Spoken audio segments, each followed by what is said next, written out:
I found that nothing in life is worthwhile unless you take risks. Nothing. Nelson Mandela said, "There is no passion to be found playing small and settling for a life that's less than the one you're capable of living." Now, I'm sure in your experiences in school and applying to college and picking your major and deciding what you want to do with life, I'm sure people have told you to make sure you have something to fall back on. Make sure you got something to fall back on, honey. Reggie Jackson struck out 2,600 times in his career, the most in the history of baseball. But you don't hear about the strikeouts. People remember the home runs. Thomas Edison conducted 1,000 failed experiments. Did you know that? I didn't know that. Because the 1,001st was the light bulb. Fall forward. Every failed experiment is one step closer to success. You've got to take risks, and I'm sure you've probably heard that before, but I want to talk to you about why that's so important. First, you will fail at some point in your life. Accept it. You will lose. You will embarrass yourself. Fail all the time. Early on in my career, I auditioned for a part in a Broadway musical. Perfect role for me, I thought, except for the fact that I can't sing. So I'm in the wings. I'm about to go on stage. But the guy in front of me, he's singing like Pavarotti. He's just, and he's just going on and on and on. And I'm just shrinking. I'm getting smaller and smaller.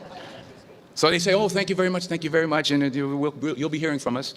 So I come out with my little sheet music, and it was Just My Imagination by the Temptations. That's what I came up with.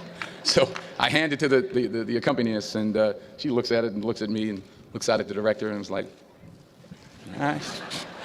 So I start, I'm going to sing. I'm like, "It's just my imagination once again, and they're coming away with me." And I'm not saying anything, so I'm thinking I'm getting better. So I start getting into it. It was just my imagination. Running. They say, "Oh, yeah, thank you very much, Mr. Washington. Thank you." So I assumed I didn't get the job. But the next part of the audition, he called me back. The next part of the audition is the acting part of the audition. So I'm like, "Hey, okay, maybe I can't sing, but I know I can act."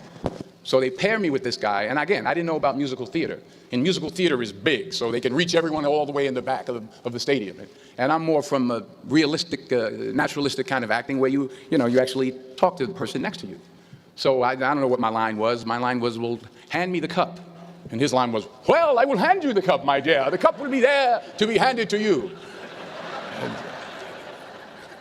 I said, "Oh, okay." "Well, should I give you the cup back?" "Oh, yes, you should give it back to me because you know that is my cup and it should be given back to me." I didn't get the job. But here's the thing. I didn't quit. I didn't fall back. I walked out of there to prepare for the next audition and the next audition and the next audition. I prayed. I prayed and I prayed. But I continued to fail and fail and fail. But it didn't matter because you know what? There's an old saying, you hang around the barbershop long enough, sooner or later you're going to get a haircut. So you will catch a break, and I did catch a break. Last year, I did a play called Fences on Broadway. Someone talked about it. Won the Tony Award. And I didn't have to sing, by the way. But here's the kicker. It was at the Court Theater. It was at the same theater that I failed that first audition 30 years prior. The point is, and I'll pick up the pace, the point is every graduate here today has the training and the talent to succeed. But do you have the guts to fail? Here's my second point about failure. If you don't fail, you're not even trying. I'll say it again. If you don't fail, you're not even trying. My wife told me this great expression. To get something you never had, you have to do something you never did. Les Brown's a motivational speaker. He made an analogy about this. He says, imagine you're on your deathbed, and standing around your deathbed are the ghosts representing your unfulfilled potential. The ghost of the ideas you never acted on. The ghost of the talents you didn't use. And they're standing around your bed, angry, disappointed, and upset. They say, we came to you because you could have brought us to life, they say. And now we have to go to the grave together. So I ask you today, how many ghosts are going to be around your bed when your time comes? You've invested a lot in your education, and people have invested in you. And let me tell you, the world needs your talent. So you got to get out there. You got to give it everything you got, whether it's your time, your talent, your prayers, or your treasures. So the question is, what are you going to do with what you have? I'm not talking about how much you have. Some of you are business majors, some of you are theologians, nurses, sociologists. Some of you have money, some of you have patience, some of you have kindness, some of you have love, some of you have the gift of long suffering, whatever it is, whatever your gift is. What are you going to do with what you have? All right, now here's my last point about failure. Sometimes it's the best way to figure out where you're going. Your life will never be a straight path. I was 20 years old, I was at my lowest point. And then one day, and I remember the exact day, March 27th, 1975, I was helping my mother in her beauty shop. My mother owned a beauty shop up in Mount Vernon. And there was this older woman who was considered one of the elders in the town. And I didn't know her personally, but I was looking in the mirror, and every time I looked at the mirror, I could see her behind me, and she was staring at me. She just kept looking at me. Every time I looked at her, she kept giving me these strange looks. So she finally took the dryer off her head and she said something I'll never forget.